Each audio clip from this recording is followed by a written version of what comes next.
ಹೊರಿ ಹೊರಿಸೋದದ. ಒಬ್ರು ಯಾರಾದ್ರೂ ಬರ್ರಿ ಕಟ್ಗೆ ಹೊರಿಸ್ರಿ, ಇನ್ನೇನು ದೂರ ಅದ, ಇಚ್ಚಿ ಕಡೆ ಹೊಲ ದೂರ ಇಲ್ಲ, ನಾವು ಒಂದಿಷ್ಟು ಹೋಗಿ ಕಟ್ಗೆ ಹೊರಿಸ್ತೀನಿ ತಿಳ್ಕೊಂಡು ಬಳಸಾಲ ಹೂಡಾವ ಓಡೋಡಿ ಹೋಗಿ ಸತ್ಯವಕ್ಕನ ತಲೆ ಮ್ಯಾಲ ಕಟ್ಗೆ ಹೊರಿಸೋದಕ್ಕಿಂತ ಮೊದಲು ಇತತ್ ಬಾ ಎಣ್ಣ ಅಂದ್ರತ್ತಕ್ಕಿ, ಇತತ್ ಬಾ ಯಾನಯ್ಯಕ್ಕ ಏನಿಲ್ಲ. ಕಿವ್ಯಾಗ ಒಂದು ಮಾತು ಹೇಳ್ದಲ್ಲ, ಯಾರ ಮುಂದೆ ಹೇಳಬ್ಯಾಡ, ಏನಂದಳು, ಯಾರ ಮುಂದೆ ಹೇಳಬ್ಯಾಡ ಇಟ್ಟಂದಳು. ಇಟ್ಟಂದು ಕಟ್ಗೆ ಹೊರಸಣ್ಣ ಅಂದಳು. ಕಟ್ಗೆ ಹೊರಸೋದ ಬಳಕ ಆಕೆ ಕಟ್ಗೆ ತೊಗೊಂಡು ಬಂದಳು. ಅವ ದೂರದಿಂದ ನೋಡ್ತಿದ್ದ. ಅಕ್ಕಿ ಹೇಳುದು ಕಿವ್ಯಾಗ ಏನದ ಕೇಳಬೇಕತ್ತ ಆತುರದಿಂದ ಅವ ಕೇಳ್ದ. ಆಕೆ ಸತ್ಯವಕ್ಕೆ ಬಂದಿಲ್ಲ, ಏನು ಹೇಳಿದಳು, ಯಾರ ಮುಂದೆ ಹೇಳಬೇಡ. ಮಾರ 24 ತಾಸು ಕೂಡೇ ಬಂದಿದ್ದೆವು, ನನ್ನ ಮುಂದೆ ಹೇಳಲಾರ್ದು ಮಾತಾಡೋಣ. ಆಕಿ ಏನು ಹೇಳ್ಯಾಳ ಹೇಳು ಇಟ್ಟನ್ನೋದಕ್ಕೆ ಅವ ಅಂದ, ಯಾರ ಮುಂದೆ ಹೇಳಬೇಡ. ತಮ್ಮ ಹಂಗ್ಯಾಕೋ ಇಬ್ಬರು ಕೂಡಿ ಬಂದಿದ್ದೆವು. ನನ್ನ ಮನೆಗೆ ಬಂದು ನೀ ಉಣ್ತೀನಿ, ನಿನ್ನ ಮನೆಗೆ ನಾ ಬಂದು ಉಣ್ತೀನಿ, ಇಬ್ಬರು ಕೂಡ್ತೇವು, ಇಬ್ಬರು ತಿರುಗಾಡ್ತೇವು. ಆಕಿ ಏನಾರು ಹೇಳ್ಯಾಳೆ ಹೇಳೋ, ಯಾರ ಮುಂದೆ ಹೇಳಬ್ಯಾಡಂದಾಳ. ಈ ದಿನ ಕೂಡಿದ್ರು ನನ್ನ ಮುಂದೆ ಹೇಳಲಾರ್ದು ಯಾವಾಗ ನೀ ಆಕಿ ಕಡೆಯಿಂದ ತಿಳ್ಕೊಂಡಿದೆ ಅಂದ್ರೆ ನಿನ್ನ ಹೊಲದ ಬಿತ್ತುವುದೇ ಸಾಕ ತಿಳ್ಕೊಂಡು ಎತ್ತುಗಳು ತಗೊಂಡು ಅವ ಹೊಂಟ. ಏನಂದಾಳ ಹೇಳು, ಇವ ಕರಿತಾನೆ, ಬಾ ಬಾ ಬಾ ಅಂತ ಕರಿತಾನೆ. ಮೊದಲು ಏನಂದಾಳ ಹೇಳು ಹಿಂಗಂದ ತಕ್ಷಣ ಮತ್ತೆ ಅದೇ ಹೇಳವಲ್ಲವ, ಯಾರ ಮುಂದೆ ಹೇಳಬೇಡಂದಾಳ. ಮತ್ತು ಅದೇ ನಿಂದ ರಾಗ ತಿಳ್ಕೊಂಡು ಅವ ಎತ್ತುಗಳು ತೊಗೊಂಡು ಅವ ಮುಂದೆ ಇವ ಹಿಂದೆ ಅಗಸಿ ಬಾಗಿಲ್ದಾಗ ಮಂದಿ ನಿತ್ತು ನೋಡ್ಲಾಕತ್ತಿದ್ರತ್ತ. ದಿನ ಕೂಡೇ ಬರುವು, ಇವತ್ತು ಎತ್ತುಗಳು ಹೆಂಗೆ ಬರ್ತಾವೆ ನೋಡಂದಾಗ ಸತ್ಯವಕ್ಕೆ ಬಂದಂದಳು, ಇದು ನೋಡ್ರಿ ಹೆಂಗೆ ಬರ್ತಾವೆ ಊರಾಗ ಅಂದಳತ್ತಕ್ಕಿ. ಊರಾಗ ಹೆಂಗೆ ಬರ್ತಾವ ಅನ್ನೋದ್ರಾಗ ಅರ್ಧ ತಾಸು ಬಿತ್ತವನ ಎತ್ತುಗಳು ಊರಾಗ ಮೊದಲ ಬಳಸಲ್ದವನ ಎತ್ತುಗಳು ಹಿಂದಿಗಡೆ. ಸತ್ಯವಕ್ಕೆ ಗೆದ್ದಳತ್ತ. ನಾ ಯಾಕೆ ಹೇಳಕತ್ತೀನಿ ಅಂತ ಕೇಳಿದ್ರೆ, ಈ ಧರೆಗೆ ಬಂದಾಗ ಯಾರ ಮನಸ್ಸಿಗೂ ನೋವು ಆಗಬಾರ್ದು, ಇನ್ನೊಬ್ಬರು ಮನೆ ಮುರಿಬಾರ್ದು, ಇನ್ನೊಬ್ರಿಗೆ ಕೆಟ್ಟದ್ದಾಗಬಾರ್ದು. ಇರೋ ತನಕ ಯಾರಿಗೂ ನೋವು ಮಾಡಲಾರ್ದಂಗೆ ಬದುಕಿದೀವಿ ಅಂದ್ರೆ ನಮ್ಮ ಜೀವನ ಸಂತರ ಜೀವನ ಆಗ್ತದೆ, ಮಹಾತ್ಮರ ಜೀವನ ಆಗ್ತದೆ. ಪುಣ್ಯಾತ್ಮರೇ, ಇವತ್ತಿನ ದಿನ ಊರು ಬಿಟ್ಟ ಶರಣಬಸವ ಹೋಗ್ತಾ ಇದ್ದಾನ. ದಾರಿಯೊಳಗೆ ಭೀಮ ತುಂಬಿ ಹರಿತಾ ಇದ್ದಾಳ. ಆಚೆ ಈಚೆ ಜನಗಳು, ನಾವಿನ ತುಂಬ ಜನಗಳು ಕುಳಿತುಕೊಂಡು ದಾಟಕತ್ಯಾರ. ಭೀಮಾ ನದಿಯ ದಡಕ್ಕೆ ಬಂದಿರುವಂಥ ಶರಣಬಸವ, ಹೇ ನಮ್ಮವ್ವ ಈಜು ಬರೋದಿಲ್ಲ, ನನ್ನನ್ನು ದಾಟಿಸು ತಾಯಿ ಅಂತ ತಿಳ್ಕೊಂಡು ನದಿಯ ದಡಕ್ಕೆ ಬಂದಿರುವಾಗ ಮಹಾತ್ಮ ನನ್ನ ಒಡಲಿಂದ ದಾಡ್ತಾ ಇದ್ದಾನನ್ನುವಾಗ ಮಹಾತ್ಮನಿಗೊಂದಿಷ್ಟು ಅವಕಾಶ ಮಾಡಿಕೊಡ್ಬೇಕಂತ ತಿಳ್ಕೊಂಡು ಭೀಮಾ ತಾಯಿಯು ಆ ನದಿ ಇಬ್ಬಾಗವಾಗಿ ಅದ. ಇಬ್ಬಾಗವಾಗಿರುವಾಗ ಆ ನದಿಯೊಳಗೆ ಶರಣಬಸವ ಒಂದೊಂದು ಹೆಜ್ಜೆಯನ್ನಿಡುತ್ತಾ ದಾಡ್ತಾನೆ. ಈ ದೃಶ್ಯವನ್ನು ನಾವಿನೊಳಗೆ ಕುಳಿತುಕೊಂಡವರು, ನದಿಯ ದಡದೊಳಗಿರುವವರು ನೋಡ್ತಾರೆ, ಇವನು ಸಾಮಾನ್ಯನಲ್ಲ ಅಸಾಮಾನ್ಯನು. ನದಿ ಎರಡು ಹೋಳಾಗಿ ಹಾದಿ ಬಿಡ್ತದಂದ್ರೆ ಇವನು ಸಾಮಾನ್ಯನಲ್ಲ ಅಂತ ತಿಳ್ಕೊಂಡು ಅವನನ್ನು ಹೊಳೆ ದಂಡಿಗೆ ಕೂಡ್ರಿಸಿ ಆಚೆ ಇರುವ ಊರ ಅವರಾದಿ, ಕಲಬುರಗಿ ಜಿಲ್ಲೆಯೊಳಗೆ ಅವರಾದಿ ಅಂತದ, ಆ ಅವರಾದಿಯೊಳಗಿರುವಂಥ ದಂಡರಾಯ ಗೌಡನ ಮನೆಗೆ ಸುದ್ದಿಯನ್ನು ಮುಟ್ಟಿಸಿದಾಗ ಗೌಡ ಸದಾವ ಕಾಲ ದಾನ ಧರ್ಮ ಪರೋಪಕಾರ ಧಾರ್ಮಿಕ ವ್ಯಕ್ತಿಯಾಗಿದ್ದ. ಆ ಕಾರಣಕ್ಕಾಗಿ ಆರತಿ ಕುಂಭ ಕಲಶ ವಾದ್ಯವಾಲಗ ವೈಭವದೊಂದಿಗೆ ಊರ ಜನರನ್ನೆಲ್ಲ ಕರ್ಕೊಂಡು ನದಿ ದಂಡಿಗೆ ಬಂದಾನ. ನದಿ ದಂಡೆಯಿಂದ ಶರಣಬಸವನಿಗೆ ನಮಸ್ಕಾರ ಮಾಡಿ ಹಳದಿ ಹಾಸ್ತಾ ಆ ಪುಣ್ಯ ಪುರುಷನನ್ನು ಅವರಾದಿಯ ಕಡೆಗೆ ದಂಡರಾಯ ಗೌಡ ಅದು ಮೆರವಣಿಗೆ ಮುಖಾಂತರವಾಗಿ ಕರೆದುಕೊಂಡು ಇವತ್ತು ಅವರಾದಿಗೆ ಬರ್ತಾ ಇದ್ದಾನ. ನಾಳೆ ಅವರಾದಿಯೊಳಗೆ ಏನು ನಡೀತದನ್ನುವಂಥ ವಿಚಾರವನ್ನು ತಿಳಿದುಕೊಳ್ಳೋದಕ್ಕೆ ಪ್ರಯತ್ನ ಮಾಡೋಣ ಎನ್ನುವ ಮಾತುಗಳನ್ನು ಹೇಳಬಯಸಿ ಇವತ್ತಿನ ಪುರಾಣಕ್ಕೆ ಮಂಗಲವನ್ನು ಹೇಳೋಣ.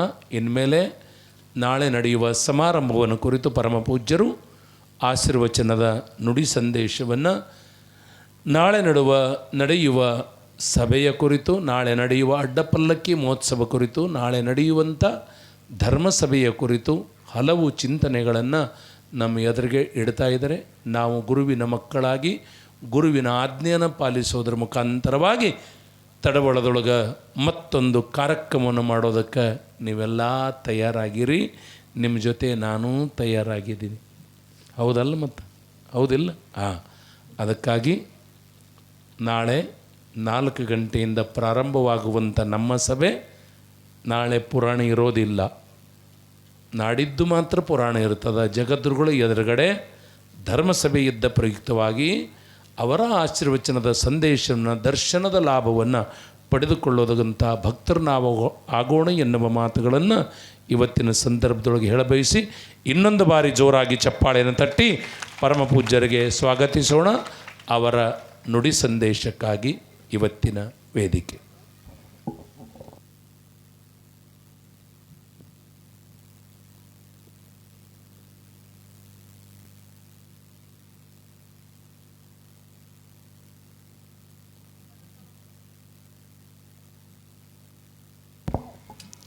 ಪಂಚಾಕ್ಷರ ಮನೋಪಮಾನ್ ಪಂಚಸೂತ್ರ ಕೃತೋ ವಂದೇ ಪಂಚಾಚಾರ್ಯಾನ್ ಜಗದ್ಗುರು. ಪ್ರಥಮತಃ ಆರಾಧ್ಯ ಗುರುಗಳನ್ನು ರಂಗಮಂದಿರದಲ್ಲಿ ಸ್ಮರಿಸಿಕೊಂಡು ಯಾವತ್ತಿನ ಕ್ಷೇತ್ರ ನಾಯಕನಾದಂಥ ಭ್ರಮರಾಂಬ ಸಹಿತ ಶ್ರೀಗಿರಿ ಮಲ್ಲಿನಾಥನನ್ನು ನಮನಗಳನ್ನೇ ಸಲ್ಲಿಸಿ ಸುದೀರ್ಘವಾಗಿ ತಮ್ಮದೇ ಆಗಿರತಕ್ಕಂಥ ಹಾಸ್ಯ ಚಟಾಕಿಗಳೊಂದಿಗೆ ಮನ ಮುಟ್ಟುವ ಹಾಗೆ ಆಧ್ಯಾತ್ಮ ಜೀವನಕ್ಕೆ ಎಳೆದು ತರತಕ್ಕಂಥ ನಮ್ಮವರಂಥ ಮಹಾಂತೇಶ್ ಶಾಸ್ತ್ರಿಗಳವರೇ, ಯಾವತ್ತಿನ ಸಂಗೀತ ಕಲಾ ಬಳಗವೇ, ಕಮಿಟಿಯ ಎಲ್ಲ ಪದಾಧಿಕಾರಿಗಳೇ, ಮಾನ್ಯರೇ, ಮಾತೆಯರೇ, ಮಕ್ಕಳೇ, ತಮ್ಮೆಲ್ಲರ ಅಂತರಾತ್ಮದಲ್ಲಿ ವಾಸವಾಗಿರುವ ಪರಮಾತ್ಮನಿಗೆ ಶರಣಾರ್ಥಿ. ಜಗದ್ಗುರುಗಳ ಈ ಸಮಾರಂಭದಲ್ಲಿ ನಿಮ್ಮನ್ನು ಹೇಳಿಬೇಕಾಗಿರ್ತಕ್ಕಂಥದ್ದಂತೂ ಏನೂ ಇಲ್ಲ. ಇದುವರೆಗೆ 4 ಜನ ಜಗದ್ಗುರುಗಳ ಸೇವೆ ಮಾಡಿರ್ತಕ್ಕಂಥದ್ದು ಅನುಭವ ತಡವಳ ಗ್ರಾಮಕ್ಕಂತೂ ಗಟ್ಟಿಯಾಗಿದೆ. ಅಂದಮೇಲೆ ನಾಳೆ ನೀವು ಏನು ಮಾಡ್ತೀರಪ್ಪ ಅಂದರೆ ಒಳ್ಳೆ ಯೂನಿಫಾರ್ಮದೊಂದಿಗೆ, ಏನು ಯೂನಿಫಾರ್ಮಪ್ಪ ಅಂದರೆ ಈಗ ಆಗಲೇ ಕಮಿಟಿಯವರು ಸೀರೆ ತಂದಾರೆ. ಆ ಸೀರೆಗಳನ್ನು ನಿಮ್ಮ ಮನೆ ಬಾಗಿಲಿಗೆ ಬಂದು ಮುಟ್ಟ್ಯಾವ. ಅಂದಮೇಲೆ ಯಾವ ತರಹ ಆ ಸೀರೆ ನಿಮಗೆ ಯೂನಿಫಾರ್ಮ್ ಅಂತಕ್ಕಂಥದ್ದು ನಾಳೆ ಬರ್ತಾ ಇರೋದು ಕೇದಾರ ಸನ್ನಿಧಿಯವರು. ಅಂದಮೇಲೆ ಕೇದಾರ ಸನ್ನಿಧಿಯವರ ಧ್ವಜ ಯಾವುದಪ್ಪ ಅಂದರೆ ನೀಲಿ ಕಲರು. ಆ ತರಹ ನೀಲಿ ಕಲರ್ ಸೀರೆ ಅಕಸ್ಮಾತ್ ಪಂಚರು ಕೊಡುವಾಗ ಏನೋ ಜಾತ್ರಾ ಸೀರೆ ಕೊಟ್ಟಿದ್ರು ಅಂದರೆ ಆ ಜಾತ್ರೆ ದಿವಸ, ಕಲ್ಯಾಣೋತ್ಸವ ದಿವಸ ಆ ಸೀರೆನ ಉಟ್ಕೊಳಕತ್ರಿ. ನಿಮ್ಮ ಮನೆಯಲ್ಲಿ ಇದ್ದಿದ್ರೆ ನೀಲಿ ಸೀರೆಗಳನ್ನು ಹೆಚ್ಚಿನ ರೀತಿಯಲ್ಲಿ ಆದಷ್ಟು ಪ್ರಯತ್ನ ಮಾಡಿ ನೀಲಿ ಸೀರೆಯನ್ನು ಉಟ್ಕೊಂಡು ಆ ಕಲಶಕ್ಕೆ ನೀಲಿ ಬ್ಲೌಸ್ ಪೀಸನ್ನು ಹಾಕಿ ಸುವಾಸಿನಿಯರೆಲ್ಲರೂ ಕುಂಭವನ್ನು ಹೊತ್ತು 5 ಗಂಟೆಗೆ ಪಾದಗಟ್ಟಿ ಹತ್ರ ಇರಬೇಕು ಅಂತ. 5 ಗಂಟೆಯಿಂದ 6, 7, 2 ಗಂಟೆ ಕಾಲ ಮಾತ್ರ ಸನ್ನಿಧಿಯವರು ಉತ್ಸವ ಆಗುತ್ತೆ. ಉತ್ಸವ ನಂತರದಲ್ಲಿ ನಾಳೆ ಪುರಾಣ ಏನೋ ಆ ಸಂದರ್ಭದಲ್ಲಿ ಅಕಸ್ಮಾತ್ ಸಮಯ ಸಿಕ್ಕರೆ ಮತ್ತೆ ಒಂದು ಸ್ವಲ್ಪ ಬೇಡ, ಆಮೇಲೆ ಜಗದ್ಗುರುಗಳ ಆಶೀರ್ವಚನ ಕೇಳಬೇಕಾಗಿದೆ. ಹೇಳ್ತಾ ಹೇಳ್ತಾ ಭಾಳ ಸುಂದರವಾದ ವಿಷಯಗಳು ನಿಮಗೆಲ್ಲ ಮುಟ್ಟಿಸಿದ್ದಾರೆ. ಆಚಾರ ವಿಚಾರ ಜಯಘೋಷಗಳು ಯಾವ ಥರ ಮಾಡ್ಬೇಕಂತ ಸಹಿತ ಹೇಳ್ಯಾರ ನಿಮಗೆ. ಒಂದೊಂದು ಊರಿಗೆ ಜಗದ್ಗುರುಗಳು ಹೋದಕರೆಗ ಮಾನವ ಧರ್ಮಕ್ಕೆ ಅಂದಕರೆಗ ಅಂತ ಹೊಳ್ಳಿ ಬಾಯಿ ತೆಗೆದು ನೋಡೋಂಥ ಜನಗಳಿದ್ದಾರೆ.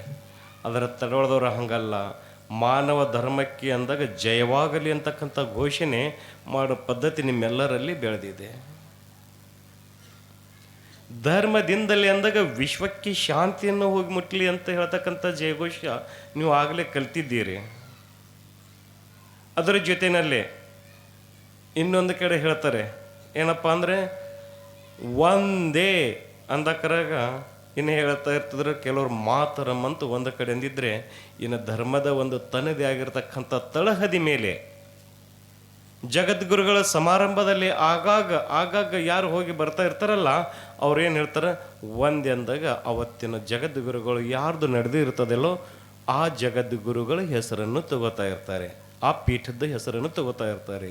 ಈ ಥರ ಮೊನ್ನೆ ರಂಭಾಪುರಿಯವ್ರು ಬಂದಾಗ ಒಂದೇ ಅಂದಾಗ ಮಾತರಂ ಅಂತ ಬಂದಿತ್ತು, ಅವಾಗ ಮಾಂತೇಶನ ಬೈದರು. ಹಾಗಲ್ಲ, ಒಂದೇ ಅಂದಾಗ ರೇಣುಕಂ ಅನ್ಬೇಕಂತಕ್ಕಂಥ ವಿಷಯ. ಈ ಥರದ ಎಲ್ಲ ವಿಷಯಗಳನ್ನು ಮಾಂತೇಶನ ನೀವು ಮನಮುಟ್ಟು ಹಾಗೆ ಹೇಳ್ಯಾರೆ.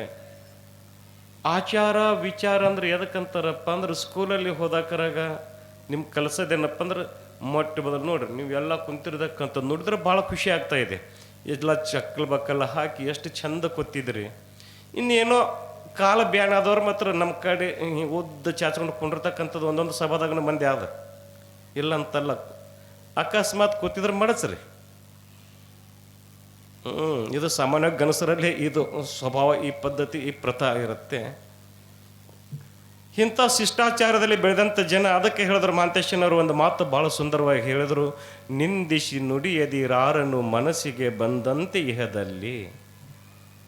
ಎಂಥ ವಿಷಯ ರೀ ಇದು. ನಾವು ಅದಕ್ಕಾಗಿ ಇದಕ್ಕಾಗಿ ಇಲೆಕ್ಷನ್ಕ್ಕಾಗಿ ಮತ್ತೊಂದು ಮಗದೊಳಗಲ್ಲಿ ಎಂಥ ದ್ವಂದ್ವಗಳಿವೆ. ಈ ದ್ವಂದ್ವಗಳಿಂದ ನಾವು ಮುಕ್ತನಾಗಬೇಕಾಗಿದ್ದರೆ, ಮನುಷ್ಯ ಜನ್ಮಕ್ಕೆ ಜನಿಸಿ ಬಂದು ಸ್ವಾರ್ಥಕ ಮಾಡ್ಕೋಬೇಕಾಗಿದ್ದರೆ ನಾವು ಏನು ಮಾಡಬೇಕಪ್ಪ ಅಂದರೆ, ನಾವು ಯಾರು, ನಮ್ಮ ಕೆಲಸ ಏನು, ನಮ್ಮ ಕರ್ತವ್ಯ ಏನು ಅಂತ ಅದನ್ನು ಪಾಲಿಸಿ ಆಲಿಸಿ ನಡಿಬೇಕಾಗಿರ್ತಕ್ಕಂಥ ವಿಷಯ. ಬಿಟ್ಟು ಬರೀ ಅಲ್ಲಿ ಹಾಗೆ ಇಲ್ಲಿ ಹೀಗೆ ಅವ್ರು ಹಾಗೆ ಇವ್ರು ಹೀಗೆ ಅಂತ ನುಡಿಯೋದ್ರಲ್ಲಿ, ಇನ್ನೊಬ್ಬರ ನಿಂದನೆ ಮಾಡೋದರಲ್ಲಿ ಅರ್ಥ ಇಲ್ಲ ಅನ್ನೋಂಥ ವಿಷಯ ಭಾಳ ಸುಂದರವಾಗಿ ಹೇಳಿದ್ರು. ಹೀಗಾದಾಗ ಒಂದು ವಿಷಯ ನೆನಪು ಬರುತ್ತೆ. ಒಬ್ಬರು ಗುರುಗಳಿಗೆ ಏನಾಗಿತ್ತಪ್ಪ ಅಂದರೆ, ಶಿಷ್ಯರ ಮನೆಗೆ ಹೋಗ್ತಕ್ಕಂಥ ಅವತ್ತಿನ ಹಿಂದಿನ ಕಾಲ ಗುರುಗಳು ಶಿಷ್ಯರ ಮನೆಗೆ ಹೋಗ್ತಾ ಇದ್ದರು. ಕುದುರೆ ಮೇಲೆ ಕುಂತು ಹೋಗ್ತಕ್ಕಂಥದ್ದು. ಹೋಗೋದ್ರೊಳಗೆ ಮುಂದೆ ಹಿಂಗೆ ಹೋಗೋದ್ರೊಳಗೆ ಭೀಮಾ ನದಿ ತುಂಬಿ ಹರಿತಾ ಇತ್ತು. ಅವ್ರಿಗೆ ಹೋಗ್ಬೇಕಾಗಿತ್ತು ಎಲ್ಲಪ್ಪ ಅಂದರೆ ಪಡ್ನೂರ್ ಅಂತ ಊರಿಗೆ. ನದಿ ತುಂಬಿ ಹರಿತಾ ಇದ್ದಾಗ ನಾವು ಇದ್ದಿತ್ತಿಲ್ಲ, ದಾಟಕ್ಕೆ ಆಗಲ್ಲ, ಕತ್ತಲೆ ಸಮಯ, ಸಾಯಂಕಾಲ ಆಗ್ತಾ ಇತ್ತು. ಆ ನದಿ ದಡದಲ್ಲಿ ಒಂದು ಸೌಕರ ತೋಟ ಇತ್ತು. ಆ ತೋಟದಲ್ಲಿ ಒಂದು ಗುಡಿಸಿಲ. ಆವಾಗ ಏನಂದ್ರಪ್ಪ ಅಂದ್ರೆ ಗುರುಗಳು, ಈ ಗುಡಿಸಲಿನಲ್ಲಿ ಇವತ್ತೊಂದು ದಿವಸ ಇದ್ದು ಕಾಲ ಕಳೆಯೋಣ, ನಾಳೆ ಬೆಳಗ್ಗೆ ಎದ್ದು ಹೋಗೋಣ, ನದಿ ತುಂಬಿದೀಗ ಹೋಗೋಕ್ಕಾಗಲ್ಲ ಅಂತ ಅಲ್ಲೇ ಉಳ್ಕೊಂಡ್ರು. ಅಲ್ಲೇ ಉಳ್ಕೊಂಡು ಇನ್ನೇನು ಅವರು ಮುಖಮರ್ಜನ ಮಾಡಿಕೊಂಡು ಬಂದು ಕುಂತಿದ್ರು. ಅಷ್ಟೊತ್ತಿಗೆ ಏನಾಗಿತ್ತಪ್ಪ ಅಂದ್ರೆ ಅವ್ರು ಕೂತಂಥ ಕಟ್ಟೆಯ ಮೇಲೆ 2 ಹಾಲಕ್ಕಿಗಳು ಆ ಗಿಡದಲ್ಲಿ ಬಂದು ಕುಂತು. ಅದು ಒಂದು ಬನ್ನಿ ಗಿಡ. ಹಕ್ಕಿ ಮಾತಾಡ್ತಾ ಇದ್ದು. ಏನಾಗಿದೆಪ್ಪ ಅಂದ್ರೆ ಶಿವಲೋಕದೊಳಗೊಂದು ನ್ಯಾಯ ಬಿದ್ದದ. ಇದೀಗ ಏನು ಈ ಗುರುಗಳು ಬಂದು ಕುಂತಾರಲ್ಲ, ಈ ಗುರುಗಳು ಕುಂತಿರ್ತಕ್ಕಂಥ ಈ ಗುಡಿಸಲಿನಲ್ಲಿ ಮೊದಲು ಒಬ್ಬರು ಗುರುಗಳು ಇದ್ದರು, ಸಾಧುಗಳು. ಆ ಸಾಧು ತನ್ನದೇ ಆಗಿರ್ತಕ್ಕಂಥ ಜೀವನ ಭಾಳ ಸುಂದರವಾಗಿ ಸಾಗಿಸ್ತಾ ಇದ್ದರು. ಆ ಸಾಹುಕಾರ ಮೆಟ್ಟಿಗೆ ಮೇಲೆ ಇರ್ತಕ್ಕಂಥ ಕರುಗಳನ್ನು ಸಹಿತ ಅಷ್ಟೇ ಪ್ರೀತಿಯಿಂದ ನೋಡ್ಕೊಂಡಿದ್ರು. ಅಕಸ್ಮಾತಾಗಿ ಅವರಿಗೆ ಇಲ್ಲದಂಗೆ ಆಗಿಬಿಟ್ರು. ಏನಾಗಿತ್ತಪ್ಪ ಅಂದ್ರೆ ಪ್ರತಿನಿತ್ಯ ಆ ಮನೆತನದ ಒಂದು ಒಡತೆ ಅಂದ್ರೆ ಅತ್ತೆ ಏನು ಮಾಡ್ತಿದ್ರು, ಗುರುಗಳಿಗೆ ಪ್ರಸಾದ ತಂದು ಕೊಟ್ಟು ಹೋಗ್ತಾ ಇದ್ರು. ಆಮೇಲೆ ಆ ಪ್ರಸಾದ ಸೇವನೆ ಮಾಡಿಕೊಂಡು ಅಲ್ಲಿ ಇರ್ತಕ್ಕಂಥ ಆ ಸಾಧು ತನ್ನದೇ ಆದ ಜೀವನ ಸಾಗಿಸ್ಕೊಂಡು ಬರ್ತಾ ಇದ್ದಾಗ ಒಂದು ದಿವಸ ಸೊಸೆ ತಗೊಂಡು ಬರಬೇಕಾಗಿತ್ತು. ಸೊಸೆ ತಗೊಂಡು ಬಂದಿದ್ದು ಮನೆಯಲ್ಲಿ ಕೂಸು ಏಳದ್ರೊಳಗಾಗಿ ನಾನು ಮತ್ತೆ ಮನೆ ಸೇರಬೇಕು, ಇಲ್ಲಿ ತಂದು ನಿಮಗೆ ಪ್ರಸಾದ ಇಟ್ಟೀನಿ, ಪ್ರಸಾದ ಮಾಡಜ್ಜಯ್ಯ ಅಂದಾಗ ಆಮೇಲೆ ನಾನು ಮಾಡ್ತೀನಿ, ನೀನು ಅಲ್ಲಿ ಇಟ್ಟು ಹೋಗವ್ವ ಅಂತ ಆ ಸಾಧು ಹೇಳಿದ್ದು. ಆಯಿತು ಅಂತ ಸೊಸೆ ಬರಬರ ಬಂದಿದ್ದು ಬುತ್ತಿ ಇಟ್ಟಿದ್ದು ಮತ್ತೆ ಮನೆಗೆ ಹೋಗಿದ್ದು. ಆ ಪ್ರಸಾದ ಸೇವನೆ ಮಾಡಿ ಮಲಗಿಬಿಟ್ಟಿದ್ರು ಗುರುಗಳು. ಸಾಯಂಕಾಲ ಬೇರೆ ಹೊಲಕ್ಕೆ ಬಿತ್ತಲಕ್ಕೆ, ರೈತರ ಜೀವನ ಹೇಳಿದ್ರಲ್ಲ ಮಹಾಂತೇಶನವರು, ಭಾಳ ಸುಂದರವಾದ ಜೀವನ. ಬಿತ್ತಲಕ್ಕೆ ಹೋದವ್ರು ಅಲ್ಲಿಗೆ ಬಂದರು. ಬಂದು ಅಜ್ಜಯ್ಯ ಇನ್ನೂ ಮಲ್ಕೊಂಡಾರಲ್ಲ, ಕತ್ಲಾಯಿತು, 7 ಗಂಟೆ ಆಗ್ತಾಯಿದೆ, ಇನ್ನು ಯಾಕೆ ಎದ್ದಿಲ್ಲ ಅಂತ ಎಬಸಕ್ಕೆ ಹೋಗ್ತಾರೆ. ಇನ್ನು ಅವರಿಗೆ ಹೇಳಕ್ಕೆ ಆಗ್ಲಾರಂಥ ಪರಿಸ್ಥಿತಿಯಲ್ಲಿ ಯಹಲೋಕ ಯಾತ್ರೆ ಬೆಳೆಸಿದ್ರು. ನಿಮ್ಮ ಹಳ್ಳಿ ಭಾಷೆಗೆ ಹೇಳಬೇಕಾಗಿದ್ರು ಏನಪ್ಪ ಅಂದ್ರೆ ಅವ್ರು ಇರಲಿಲ್ಲ, ದೇಹ ತ್ಯಾಗ ಆಗಿತ್ತು ಅಥವಾ ಸತ್ತು ಹೋಗಿದ್ರು ಅಂತ ಹೇಳಬೇಕಾಗುತ್ತೆ. ಅವಾಗ ಅವರೆಲ್ಲ ಇನ್ನೇನಿತ್ತು, ಹಿಂಗೈತಲ್ಲ, ಯಾಕೆ, ಏನು, ಎಂತು ಅಂತ ಹಿಂಗೆಲ್ಲ ವಿಚಾರ ಮಾಡಿದ್ರು.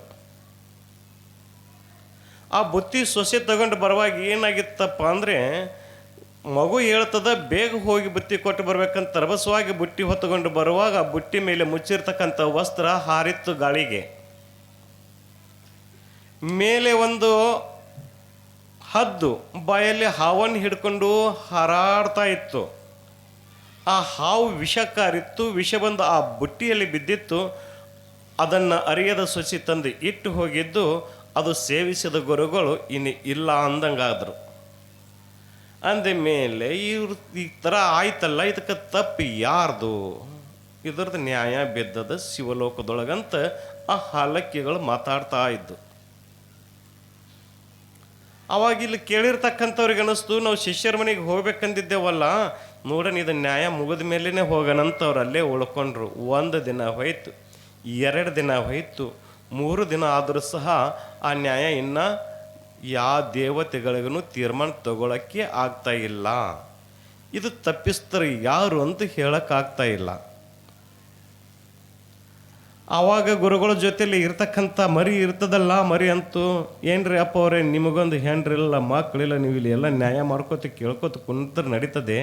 ನಮ್ಮ ಮನೆ ಕಡೆ ಪರಿಸ್ಥಿತಿಯನ್ನು ನಾನು ಹೋಗಬೇಕಾಗಿದೆ, ನಾನು ಹೋಗ್ತೀನಿ, ನೀವು ಬೇಕಾದ್ರೆ 4 ದಿವಸಕ್ಕೆ 8 ದಿವಸ ಇದ್ದು ಬರ್ರಿ ಅಂತ. ಅಲ್ಲಪ್ಪ, ಇಂಥ ವಿಷಯ ಕೇಳಬೇಕು, ತಿಳ್ಕೋಬೇಕು, ತಿಳ್ಕೊಂಡು ನಡೆದಿದ್ರೆ ಮನುಷ್ಯ ಜೀವನದೊಳಗೆ ಮಹಾದೇವನಾಗಕ್ಕೆ ಸಾಧ್ಯ ಇದೆ. ಇದು ತಿಳ್ಕೊಳ್ಳೋದಲ್ಲಿ ಹಿಂಗೆ ಹೋಗೋದು ಸರಿ ಅಲ್ಲ. ಇವರು ನೋಡೋಣ ಇನ್ನೂ 1-2 ದಿವಸ. ಅವತ್ತು ಆ ಶಿಷ್ಯ ಅಂದ, ಅಪ್ಪ ಅವರೇ, ಆ ಶಿವನಿಗಾಗಲಿ, ಬ್ರಹ್ಮಗಾಗಲಿ, ವಿಷ್ಣು ಆಗಲಿ, ಮೊದಲಾದ ದೇವತೆಗಳು ಯಾರೇ ಇರಲಿ ಅಲ್ಲಿ ಇರ್ತಕ್ಕಂಥವ್ರು ವಿಷ್ಣು ನ್ಯಾಯ ಮಾಡೋಕ್ಕಾಗಲ್ಲ ಅಂದ್ರೆ ಅಂಥ ದೇವತೆ ಅಂತಕ್ಕಂಥ ಸ್ಥಾನ ಅವ್ರು ಅಲಂಕಾರ ಮಾಡಿ ಏನು ಸ್ವಾರ್ಥಕ್ಕಾಯಿತು? ಆ ಸೊಸಿ ಬರಕರಾಗ ಬುಟ್ಟಿ ಕ್ಲೀನಾಗಿ ಮುಚ್ಚಿಕೊಂಡು ಬಂದಿದ್ರೆ ಅದರೊಳಗೆ ವಿಷ ಬೀಳ್ತಿತ್ತಿಲ್ಲ, ಅವರಂತೂ ಸತ್ತು ಹೋಗ್ತಿತ್ತಿಲ್ಲ. ಇದಕ್ಕೆ ತಪ್ಪಿಸ್ದೆ ಆ ಸೊಸಿನೇ ಅಂತಕ್ಕಂಥ ಮಾತ ಕಡ್ಡಿ ಮುರಿದಂಗೆ ಶಿಷ್ಯ ಗುರುಗಳ ಮುಂದೆ ಹೇಳಿಬಿಟ್ಟ. ಆಯ್ತಪ್ಪ, ಇರಲಿ, ಹೇಳು ನೋಡೋಣ, ಇವತ್ತೊಂದು ದಿನ ನೋಡ್ಕೊಂಡು ಹೋಗೋಣ ಇರು ಅಂತ ಗುರುಗಳಂದು ಉಳಿಸ್ಕೊಂಡಿದ್ದಾಯಿತು. ರಾತ್ರಿ 7-8 ಗಂಟೆಗೆ ಬರುವಂಥ ಹಾಲಕ್ಕಿಗಳು 5:30 ಗಂಟೆಗೆ ಬಂದು ಆ ಗಿಡದಲ್ಲಿ ಕುಂತು ಮಾತಾಡ್ತಾ ಇದ್ದು. ಅವಾಗೇನು ಹೇಳ್ತಾ ಇದ್ವಪ್ಪ ಅಂದರೆ, ಇಲ್ಲ, ಈ ಗುರುಗಳ ಜೊತೆಲಿ ಒಬ್ಬ ಶಿಷ್ಯ ಇದ್ದಾನಲ್ಲ, ಈ ಶಿಷ್ಯ ಹೇಳಿರ್ತಕ್ಕಂಥದ್ದು ಈ ಥರ ಹೇಳಿದ ಮೇಲೆ ಆ ಸೊಸಿದೇ ತಪ್ಪು ಅಂತ ಶಿಷ್ಯ ಹೇಳ್ದಲ್ಲ, ಅಂದಮೇಲೆ ಈ ಎಲ್ಲ ಗುರುಗಳು ಸತ್ತಿರ್ತಕ್ಕಂಥದ್ದು ಈ ಪಾಪಕ್ಕೆ ಹೊಣೆ ಆ ಗುರುವಿನ ಜೊತೆಲಿ ಇರ್ತಕ್ಕಂಥ ಶಿಷ್ಯಂದೇ ಅಂತ ದೇವತೆಗಳು ತೀರ್ಮಾನ ತಗೊಂಡ್ರು ಅಂತ. ಅದು ಹೆಂಗೆ? ಶಿಷ್ಯ ಅಲ್ಲಿ ಹೋಗಿಲ್ಲ, ವಿಷ ಹಾಕಿಲ್ಲ, ಶಿಷ್ಯ ಏನೋ ಒಂದು ಮಾತು ಹೇಳೇನೆ. ಇದಕ್ಕೆ ಹೆಂಗೆ ತಪ್ಪಿಸ್ತಪ್ಪ ಅಂದರೆ, ಆ ಸೊಸೆಯನ್ನು ಗುರುಗಳಿಗೆ ಕೊಲ್ಲಬೇಕಂತ ಬುಟ್ಟಿ ತೆರ್ಕೊಂಡು ಬಂದಿಲ್ಲ, ಆ ಒಮ್ಮ ಬರಂಗ ಬಂದಿದೆ, ಬಟ್ಟೆ ಹಾರಂಗ ಹಾರಿದೆ, ಹಾವು ವಿಷ ಕಾರಂಗ ಕಾರಿದೆ, ಆ ವಿಷ ಬಂದು ಬುಟ್ಟಿಯಲ್ಲಿ ಬಿದ್ದಿದ್ದೆ, ಇದು ಸತ್ತು ಹೋಗಿದ್ದು. ಇದು ನ್ಯಾಯ ದೇವತೆಗಳಿಗೆ ಆಗ್ಲಾರ ನ್ಯಾಯ ಹೇಳೇನಂದ ಮೇಲೆ ಯಾರೋ ಎಂತೋ ಮಾಡಿರ್ತಕ್ಕಂಥದ್ದು, ಯಾರಿಂದಲೂ ಆಗಲಿ ಆಗಿರ್ತಕ್ಕಂಥ ಅಪರಾಧ ಇವ್ರದೇ ಅಂತ ಇವನು ಹ್ಯಾಂಗೆ ಹೇಳ್ದ? ಅಂದಮೇಲೆ ಮಾಡಿದವ್ರ ಪಾಪ ಆಡ್ದವ್ರು ಕಳೆದ್ರಂತ ಇವ ಆಡೇನಂದ ಮೇಲೆ ಅದಕ್ಕೆ ಪಾಪಕ್ಕೆ ಹೊಣೆ ಇವನೇ ಅಂತ ಕಂಡು ತುಂಡಾಗಿ ತೀರ್ಮಾನ ಆಯಿತು ಅಂತ. ಅದಕ್ಕಾಗಿ ಮತ್ತೊಬ್ಬರದ್ದು ಮಾತುಗಳನ್ನು ನಾವು ಮಾತಾಡೋದ್ರಿಂದ, ಇನ್ನೊಬ್ಬರ ನಿಂದನೆ ಮಾಡೋದ್ರಿಂದ ಏನದಪ್ಪ ಅಂದರೆ ಆ ಪ್ರಾರಬ್ಧ ಕರ್ಮ ಹೊರಬೇಕಾಗುತ್ತೆ ವಿನ ಇನ್ನದರಲ್ಲಿ ಬೇರೆ ಯಾವ ಲಾಭ ಇಲ್ಲ ಅನ್ನಂಥ ಮಾತನ್ನು ಮಹಾಂತೇಶನವರು ಭಾಳ ಸುಂದರವಾಗಿ ಹೇಳಿದರು. ಋಣಾನು ಬಂಧ ರೂಪೇಣ ಪಶುಪತ್ನಿ ಸುತಾಲಯ. ನೋಡ್ರಿ, ಬಹು ಜನ್ಮ ಕೃತೈ ಪುಣ್ಯೆ ಪ್ರಕ್ಷಿಣೆ ಪಾಪ ಪಂಜರೆ ಶುದ್ಧಾಂತ ಕರಣೋದೇಹಿ ಪಿಂಡ ಶಬ್ದೇನ ಗೀತೆ ಅಂತ ಹೇಳ್ತಾರ. ಪಿಂಡ ಅಂತ ಈ ಬ್ರಹ್ಮಾಂಡದಲ್ಲಿ ಜನಿಸಿ ಬಂದಿರತಕ್ಕಂಥ ಜೀವಿಗಳೇನಿದ್ದಾರಲ್ಲ, ಯಾವುದೋ ಒಂದು ಜನ್ಮದ ಋಣದಿಂದ ಒಂದು ಗಂಡನಾಗಿ, ಒಂದು ಹೆಂಡತಿಯಾಗಿ, ಮಕ್ಕಳಾಗಿ, ಗುರುವಾಗಿ, ಶಿಷ್ಯಾಗಿ ಇಲ್ಲಿ ಜನಿಸಿ ಬರ್ತಕ್ಕಂಥದ್ದು ಇದೆ ಅಂತಕ್ಕಂಥ ಮಾತ ಎಷ್ಟು ಸುಂದರವಾಗಿ ಹೇಳಿದ್ರು ಮಹಾಂತೇಶನ. ನಿಮಗೆ ಎಷ್ಟು ಜನ್ಮಗಳ ಪುಣ್ಯದ ಫಲ ಬೇಕಂತಕ್ಕಂಥದ್ದು ಮೊದಲನೇ ದಿನ ಹೇಳ್ಯಾರೆ. ಒಂದಲ್ಲ, ಎರಡಲ್ಲ, ಮೂರಲ್ಲ, ನಾಲ್ಕಲ್ಲ, 84 ಲಕ್ಷ ಜೀವಿ ರಾಶಿಗಳು ಬಂದೆ ಬಾರದ ಭವಂಗಳ ಉಂಡೆ ಅಂತಕ್ಕಂಥ ಅಕ್ಕನ ವಚನವನ್ನೂ ಮುಂದಿಟ್ಟು ಹೇಳ್ಯಾರೆ. ಒಂದು ಜನ್ಮದ ಋಣ ಬೇಕದು ಅಂತ. ಆ ಜನ್ಮದ ಋಣ ಇದ್ದಿದ್ದರೆ ಮಾತ್ರ ಅದು ಅವರಿಗೆ ಸೇರುತ್ತೆ. ಆ ಜನ್ಮದ ಋಣ ಇದ್ದಿತ್ತಿಲ್ಲಪ್ಪ ಅಂದ್ರೆ ಅಲ್ಲಿಗೆ ಅವರ ಕರ್ಮ ಬಾಧಕ ಬರಗೊಡಲ್ಲ. ಆಗಮ, ಸಂಚಿತ, ಪ್ರಾರಬ್ಧ 3 ಜನ್ಮಗಳ ಕರ್ಮ ಇರ್ತವೆ. ಆಗಮ ಸಂಚಿತ ಏನಾದರೂ ಕಷ್ಟ ಬಂದಾಗ ಪೂಜೆ ಜಪ ತಪ ಮಾಡಿ ಕಳ್ಕೋಬಹುದೇ ವಿನಃ ಪ್ರಾರಬ್ಧ ತಪ್ಸಕ್ಕಾಗಲ್ಲ ಅಂತ ಶಾಸ್ತ್ರ ಹಿಂಗೆ ಹೇಳ್ತದ್ರಪ್ಪ ಅವರು ಅಂತ ಮಹಾಂತೇಶನ ಆಗಾಗ ನಿಮ್ಮನಿಗೆ ಎಚ್ಚರ ಮಾಡ್ಕೋತೇ ಬಂದಾರೆ. ಅಂದ ಮೇಲೆ ಪ್ರಾರಬ್ಧ ಬೆನ್ನ ಬಿಡಲ್ಲ, ಆಗಮ ಸಂಚಿತ ತಪ್ಪಿಸ್ಕೋಬಹುದು. ಈ ಜನ್ಮಕ್ಕೆ ಜನಿಸಿ ಬರಬೇಕಿದ್ರೆ ಬಹಳ ಕಷ್ಟ ಇದೆ. ಈ ಜನ್ಮದೊಳಗೆ ಬಂದ ಮೇಲೆ ನಾವು ಏನು ಮಾಡಬೇಕಪ್ಪ ಅಂದ್ರೆ ದುರಿತ ಕರ್ಮವ ನೊಲ್ಲದಿರು. ಇದು ಒಂದೇ ಹೇಳ್ತಾ ಇದ್ದಾರೆ ನಿಮಗವರು. ದುರಿತ ಕರ್ಮವ ನೊಲ್ಲದಿರು, ಪುಣ್ಯವನ್ನೇ ಮಾಡು. ಪುಣ್ಯ ಏನು ಮಾಡಬೇಕಪ್ಪ ಅಂದ್ರೆ ಇಂಥ ಸತ್ಸಂಗ ಮಾಡಿರಿ, ಪುರಾಣಕ್ಕೆ ಬರ್ರಿ, ಪುರಾಣ ಕೇಳ್ರಿ, ತಮ್ಮ ಕೈಲಾಗಿರ್ತಕ್ಕಂಥ ಸೇವೆ ಮಾಡಿ. ಸೇವೆಯಲ್ಲಿ ಭಾಳ ದೊಡ್ಡ ಫಲ ಇದೆ.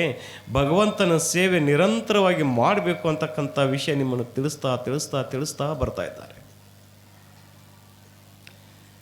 ಏನಾಗಿತ್ತಂದರೆ, ಒಬ್ಬ ಮುತ್ತುಗಾರ, ಹಿಂದಕ್ಕೆ ಮುತ್ತುಗಾರ ಭಾಳ ಬರ್ತಿದ್ದರು. ಸೂರ್ಯ ಹೊಂಡದ್ರಾಗ ಬಂದು ಊರುಗಳಿಗೆ ಇಳಿತಿದ್ದರು. ತಮ್ಮದೇ ಆಗಿರ್ತಕ್ಕಂಥವು ಏನೇನು ತಂದಿರ್ತಾರೆ ಒಡವೆ ವಸ್ತುಗಳು ಕೊಡ್ತಾಯಿದ್ರು. 1 ವರ್ಷ 2 ವರ್ಷ ತಿಂಗಳು 3-4 ತಿಂಗಳು ಬಿಟ್ಟು ಮತ್ತೆ ದುಡ್ಡು ವಸೂಲು ಮಾಡ್ಕೊಂಡು ಹೋಗ್ತಾಯಿದ್ರು. ಆ ಥರ ಒಬ್ಬ ಮುತ್ತುಗಾರ ಏನು ಮಾಡ್ದ, ಪಡ್ನೂರು ಅಂತ ಊರಿಗೆ ಹೋಗ್ತಾ ಇದ್ದ. ವ್ಯಾಪಾರ ಮಾಡಿಕೊಂಡು ಬರ್ತಿದ್ದ. ವ್ಯಾಪಾರ ಮಾಡಿಕೊಂಡು ಬರೋಕರಾಗ ಅವು ಎಲ್ಲ ಕೊಟ್ಟಂಥ ದುಡ್ಡು, ದುಗ್ಗಾಣಿ, ಬಂಗಾರ, ಬೆಳ್ಳಿಗಳು ಎಲ್ಲವನ್ನ ಜೊತೆಯಲ್ಲೇ ಇರ್ತಿದ್ದು. ಗಳೆ ಹೊಡಿತಕ್ಕಂಥ ಒಬ್ಬ ಹುಡುಗ, ಒಬ್ಬ ರೈತ ಏನು ಮಾಡ್ದ, ಇವ ಇಷ್ಟು ಕಷ್ಟ ನಾವು ಪಡ್ತೇವೆ ಅಂದ್ರೆ ನಮಗೆ ಶಿಸ್ತಾದ ಒಂದು ಬಟ್ಟೆ ಸಿಗಲ್ಲ, ಶಿಸ್ತಾದ ಒಂದು ಹೊಟ್ಟೆಗೆ ಇದು ಸಿಗಲ್ಲ. ಇವನೇನಪ್ಪ ಹಿಂಗೆ ಹೋಗ್ಯಾನನ್ನೋದು ಇಟ್ಟು ವ್ಯಾಪಾರ ಮಾಡಿಕೊಂಡು ಇಂಥ ಅಗರ್ಭ ಶ್ರೀಮಂತನಾಗಿ ಇಂಥ ಒಳ್ಳೆ ಬಟ್ಟೆಗಳನ್ನ ಉಟ್ಟು ತಿರುಗ್ತಾನಲ್ಲ, ನಾನು ಇವನಂಗೆ ಆಗಬೇಕಾಗಿದ್ರೆ ಏನು ಮಾಡಬೇಕು ಅಂತ ವಿಚಾರ ಮಾಡ್ದ. ವಿಚಾರ ಮಾಡಿಕೊಂಡು 1 ದಿನ ಹೋಯ್ತು, 2 ದಿನ ಹೋಯ್ತು, ಅವನ ಮ್ಯಾಗ ಹಂಗೇ ನಿಗಾ ಇಟ್ಟಿದ್ದ. ಒಂದು ದಿವಸ ಒಂದು ವಿಚಾರ ಮಾಡ್ದ. ಗಳೆದ ದಿಂಡಿಗೆ ಚಲೋ ಕೂರಾದ ಕೊಡ ಇತ್ತು, ಕೊಡ ಬಿಚ್ಚಿಟ್ಟಿದ್ದ. ಅವನು ವ್ಯಾಪಾರ ಮುಗಿಸ್ಕೊಂಡು ಆ ಕಡೆದ ಬರೋಕರಾಗ ಅವನಿಗೆ ಇಲ್ಲ ಅಂದಂಗೆ ಮಾಡಿ ಮುಚ್ಚಾಕಿ ಆ ದುಡ್ಡು, ದುಗ್ಗಾಣಿ, ಬೆಳ್ಳಿ, ಬಂಗಾರ, ಒಡವೆಗಳೆಲ್ಲ ದೋಚ್ಕೊಂಡು ಆ ಗರ್ಭ ಶ್ರೀಮಂತನಾಗ್ಲಿಕ್ಕತ್ತ. ಆಗಾಗ ಹೊಲ ತಗೊಳ್ಳೋದು, ಮನೆ ಕಟ್ತಕ್ಕಂಥದ್ದು, ಮತ್ತೊಂದು ಮಗದೊಂದು ಎಲ್ಲ ಒಂದು ಏನು ಅಬ್ಬಬ್ಬ ನೋಡಿದ್ರೆ ಈ ತಾಲೂಕು ಅಲ್ಲ ಜಿಲ್ಲಾದಲ್ಲಿ ಅಗರ್ಭ ಶ್ರೀಮಂತನೀತ ಆದಲ್ಲ ಅಂತ ಅನಿಸ್ಕೋಬೇಕಂತ ಹವ್ಯಾಸವಾಗಿ ಅದನ್ನೆಲ್ಲ ಖರ್ಚು ಮಾಡಿ ಗಳಿಸ್ತಾ ಇದ್ದ. ಮುಂದೆ ಮದುವೆನೂ ಆಯಿತು. ಅಪರೂಪಕ್ಕೆ ಆ ದೇವರು ಈ ದೇವರು ಎಷ್ಟೋ ಹರಿಕೆ ಮಾಡಿ ಯಾವುದೋ ಗುರುಗಳ ಮಠಕ್ಕೆ ಹೋಗಿ ಯಾವುದೋ ಒಂದು ವ್ರತವನ್ನು ಮಾಡಿ ಕೊನೆಗೆ ಡಾಕ್ಟರ್ಗಳ ಕೈಕಾಲುಗಳನ್ನು ಹಿಡಿದು ಔಷಧೋಪಚಾರಗಳಿಂದ ಒಂದು ಮಗು ಆಗಬೇಕಾದ್ರೆ ಎಷ್ಟೋ ಕಷ್ಟಾಗಿ ಒಂದು ಮಗು ಹುಟ್ಟಿತು. ಮಗು ಹುಡ್ತಾ ಇದ್ದಂಗೆ ಇಲ್ಲ ಹಾಗೋ ಆಗಿದೆ, ಹೀಗೂ ಆಗಿದೆ, ಈ ಮಗುವಿಗೆ ಐಷನಲ್ಲಿ ಇಡಬೇಕು ಹಾಗೆ ಅಂತ ಡಾಕ್ಟರ್ ಟ್ರೀಟ್ಮೆಂಟ್ ಶುರು ಆಯಿತು ಮೊದಲಿಗೆ ಅಲ್ಲಿಗೆ. ಹಾಗೆ ಟ್ರೀಟ್ಮೆಂಟ್ ಕೊಡ್ತಾ ಕೊಡ್ತಾ ಮಗು 4 ದಿನ ಮನೆಯಲ್ಲಿ, 2 ದಿನ ದವಾಖಾನೆಗೆ, ತಿಂಗಳ ದವಾಖಾನೆಯಾಗ, ಒಂದು 8 ದಿನ ಮನೆಯಾಗ, ಹೀಗೆ ಕಾಲ ಕಳೀತಾ ಬಂತು. 14 ವರ್ಷ ಆಯಿತು, 15 ವರ್ಷದ ಮಗು ಆಗ್ತಾ ಬಂತು. ಅಷ್ಟೊತ್ತಿಗೆ ಆತ ಏನು ಗಳಿಸಿದ್ದ, ಏನಾರೇ ಆಗಲಿ ಇದೊಂದು ಮಗು ನಾನು ಬದುಕಿಸ್ಕೋಬೇಕು ಅಂತ ಏನು ಗಳಿಸಿದ್ದ, ಆ ಎಲ್ಲ ಆಸ್ತಿ ಹೋದ್ರೂ ಪರವಾಗಿಲ್ಲ, ಒಡವೆಗಳೆಲ್ಲ ಹೋದ್ರೂ ಪರವಾಗಿಲ್ಲ ಅಂತೆಲ್ಲ ಮಾರಿ ಮಾರಿ ಮಾರಿ ಮಗನನ್ನು ದವಾಖಾನೆ ತೋರಿಸ್ಕೊಳ್ಳೋದು, ಒಬ್ಬರದಾಗನೊಬ್ಬರು ಪೇಷಂಟ್ ಆಗೋದು, ಇದು ಎಲ್ಲ ದುಡ್ಡು ದುಗ್ಗಾನೆ ಹೊರಟು ಹೋಯ್ತು. ಕೊನೆಗೆ ಹೆಂಡತಿ ಕೊಳ್ಳಾಗಿರ್ತಕ್ಕಂಥ ಮಂಗಲ್ಯನ ಸಹಿತ ಮಾರಿನ ಡಾಕ್ಟರ್ ದುಡ್ಡು ಕೊಟ್ಟು ಮಗನ ರೂಮಿಗೆ ಬಂದಾಗ ಮಗ ಹೇಳ್ದ, ನಂದು ಆಯಿತು, ನಾನು ಬರ್ತೀನಿ ಎಂದ. ಅವಾಗ ಆತ ಹೇಳ್ತಾನೆ, ಅಲ್ಲಪ್ಪ, ಇಷ್ಟೆಲ್ಲ ಮಾರಿ ಹೆಂಡತಿ ಕೊಳ್ಳೊಂದು ಗುಳನ್ನು ಮಾರಿ ಇದ್ದೊಬ್ಬ ನನ್ನ ಮಗನನ್ನು ನಾನು ಬದುಕಿಸ್ಕೋಬೇಕಂದ್ರೆ ನನ್ನ ಕೈಲಿ ಬದುಕಿಸ್ಕೊಳಕ್ಕೆ ಆಗ್ತಾಯಿಲ್ಲವಲ್ಲ, ನನ್ನ ಕೈ ಹೇಗೇನಿಲ್ಲ, ಎಲ್ಲ ದೇವ್ರ ಮೇಲೆ ಬಿಟ್ಟಿರ್ತಕ್ಕಂಥದ್ದು ಅಂತ ಅವಾಗ ದೇವ್ರ ಕಡೆ ಕೈ ಮಾಡ್ದ. ಅವಾಗ ದೇವ್ರಿಗೆ ನೆನ್ಸಲ್ಕೆ ಶುರು ಮಾಡ್ದ. ಯಾವ ಜನ್ಮದ ಫಲನೋ ಯಾವ ಕರ್ಮದ ಫಲನೋ ನಾನು ಏನು ಮಾಡಿದ್ದು ಒಂದು ಅರ್ಥ ಆಗ್ತಾ ಇಲ್ಲ, ಇದೆಲ್ಲ ದೇವ್ರು ಬಿಟ್ಟು ಕೊಟ್ಟಿದ್ದಪ್ಪ, ನೀನು ಉಳಿಸ್ಕೋಬೇಕಂದ ಮಗನೇ ನೀನು ಉಳಿತಾ ಇಲ್ವಲ್ಲ ಅಂದಾಗ ಅವ ಹೇಳ್ತಾನೆ, ಮಗನೇ ಅಂತ ಭಾಳ ದೊಡ್ಡದನಿಲ್ಲ, ನೀನು ಹೇಳಕ್ಕೆ ಹೋಗಬೇಡ, ನಾನೇನು ನಿನ್ನ ಮಗನಲ್ಲ, ಮುತ್ತಿನ ವ್ಯಾಪಾರ ಮಾಡ್ತಾ ಇದ್ದಾಗ ನನ್ನನ್ನು ಕೊಂದು ನೀನು ಇದೆಲ್ಲ ಗಳಿಸಿದೆಲ್ಲ ಅದು ವಸೂಲು ಮಾಡೋಕ್ಕೆ ನಿನ್ನ ಮಗನಾಗಿ ಹುಟ್ಟಿ ಬಂದ ನಾನು ಎಲ್ಲ ತೊಗೊಂಡು ಹೊಂಟೀನಿ ಅಂತ ಅಂದ ಮೇಲೆ ಋಣಾನು ಬಂದ ರೂಪೇನ ಪಶು ಪತ್ನಿ ಸುತಾಲಯ ಅಂತಕ್ಕಂಥ ಮಾತ ಎಷ್ಟು ಮಾರ್ಮಿಕವಾಗಿ ನಿಮ್ಮನ್ನು ಹೇಳ್ಯಾರ ಮಹಾಂತೇಶಣ್ಣ. ಅದನ್ನು ಅರ್ಥೈಸಿಕೊಂಡು ಮನುಷ್ಯ ಜೀವನದೊಳಗಿದು ಏನೂ ಬೇಡ, ಅದಕ್ಕೋಸ್ಕರ ಸತ್ಯ ಮಾರ್ಗ ತಾವು ನಡೀತಕ್ಕಂಥದ್ದು ಧರ್ಮೋ ರಕ್ಷತಿ ರಕ್ಷಿತಃ ಅಂತ ಹೇಳ್ತಾರೆ. ಧರ್ಮವನ್ನು ನಾವು ಯಾವ ರೀತಿಯಾಗಿ ರಕ್ಷಣೆ ಮಾಡ್ತೇವೋ, ಧರ್ಮವನ್ನು ನಾವು ಯಾವ ರೀತಿಯಾಗಿ ಕಾಪಾಡ್ಕೊಂಡು ಹೋಗ್ತೇವೋ, ನಾವು ಯಾವ ರೀತಿಯಾಗಿ ಧರ್ಮದ ಮಾರ್ಗದಲ್ಲಿ ನಿಲ್ತೇವೋ ಆ ಥರ ಧರ್ಮ ನಮ್ಮನ್ನು ರಕ್ಷಣೆ ಕೊಡ್ತದೆ. ಆ ಧರ್ಮದ ನಿಟ್ಟಿನಲ್ಲಿ ನಾವೆಲ್ಲರೂ ನಾಳೆ ಧರ್ಮಧ್ವಜವನ್ನು ಎತ್ತಿ ಹಿಡಿದು ಜಗದ್ಗುರು ಮಹಾಸನ್ನಿಧಿಯವರ ಸ್ವಾಗತಕ್ಕೆ ರೆಡಿಯಾಗಿ ಆಚಾರ ವಿಚಾರಗಳೊಂದಿಗೆ ನಮ್ಮ ಊರಿಗೆ ಬಂದು ಮಹಾಸನ್ನಿಧಿಯವರು ಈ ಎಲ್ಲ ಕಾರ್ಯ ಕೈಂಕರ್ಯಗಳ ತಮ್ಮ ವೈಭವಗಳನ್ನು ನೋಡಿದರೆ ಮತ್ತೆ ಮತ್ತೆ ನಾನು ಬರ್ತೀನಿ ಅಂತ ಹೇಗೆ ಮೊನ್ನೆ ರಂಭಾಪುರಿ ಜಗದ್ಗುರು ಹೇಳಿದ್ರು, ಆ ಥರ ಮತ್ತೆ ಅವರನ್ನು ಈ ಊರಿಗೆ ಈ ಮತ್ತೆ ಮತ್ತೆ ಬರುವಂಥ ಮನಸ್ಸು ಆಗುವಂಥ ಇಲ್ಲಿ ಭಕ್ತಿಯನ್ನು ತೋರಿಸಲಿಕ್ಕೆ ನಾವೆಲ್ಲರೂ ಸಿದ್ಧರಾಗಿ ಆ ಜಗದ್ಗುರುಗಳ ಸೇವೆ ಮಾಡೋಣ ಅನ್ನಂಥ ಮಾತನ್ನು ಹೇಳಿ 2 ನುಡಿಗಳಿಗೆ ವಿರಾಮ ಕೊಡುತ್ತೇವೆ. ಶಿವಂಭುಯ.